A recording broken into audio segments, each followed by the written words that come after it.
Τα φουσκωμένα με αέρα ελαστικά εξασφαλίζουν την εύκαπτη σύνδεση του οχήματος με το έδαφος και πρέπει να έχουν τις παρακάτω ιδιότητες. Να μεταφέρουν τις δυνάμεις του κινητήρα στο οδόστρωμα. Να κατευθύνουν ομαλά το όχημα στην πορεία του. Να συμμετέχουν στο κράτημα του οχήματος πάνω στο δρόμο.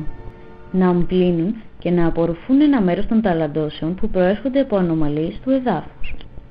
Να ανθίστανται στη φθορά, να αφαιρούνται και να τοποθετούνται στη ζάντα εύκολα. Ανάλογα με τον τρόπο που τοποθετούνται οι στρώσεις με τα ενισχυτικά νήματα για να σχηματίσουν το επίστοτο, τα ελαστικά διακρίνονται σε πρώτον, ελαστικά με λοξά διαγώνια πλέγματα, όπου οι στρώσεις με τα λινά τοποθετούνται λοξά η μία πάνω στην άλλη, έτσι ώστε τα νήματα να σχηματίζουν γωνία περίπου 90 μοιρών.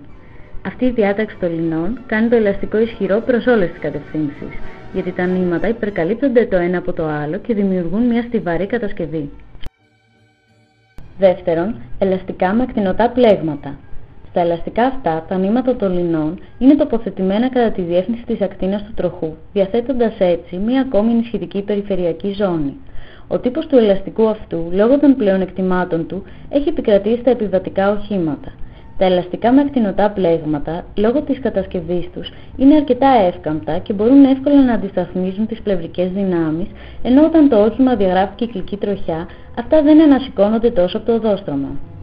Τέλος, τα ελαστικά με ακτινωτά πλέγματα προσφέρουν καλύτερη οικονομία στην κατανάλωση καυσίμου από τα αντίστοιχα με λοξά, και αυτό γιατί έχουν μικρότερο συντελεστή τριβής κύλησης, πράγμα που απαιτεί μικρότερη ισχύ από τον κινητήρα για να περιστρέψει τον τροχό.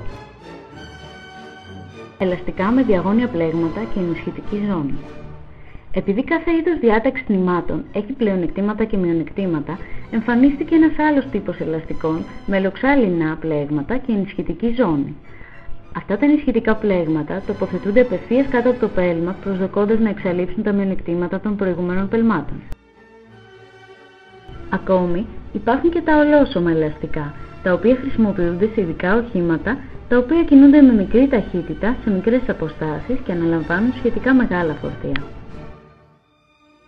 Όταν η ταχύτητα του ελαστικού είναι μεγαλύτερη από 80 χιλιόμετρα την ώρα και το οδόστρωμα είναι βρεγμένο, μεταξύ πέλματος του ελαστικού και της επιφάνειας του δρόμου σχηματίζεται ένας υγρός σημαίνας, ο οποίος εξουδετερώνει την πρόσφυση και προκαλεί την ολίσθηση του οχήματος, το οποίο παραμένει ακυβέρνητο.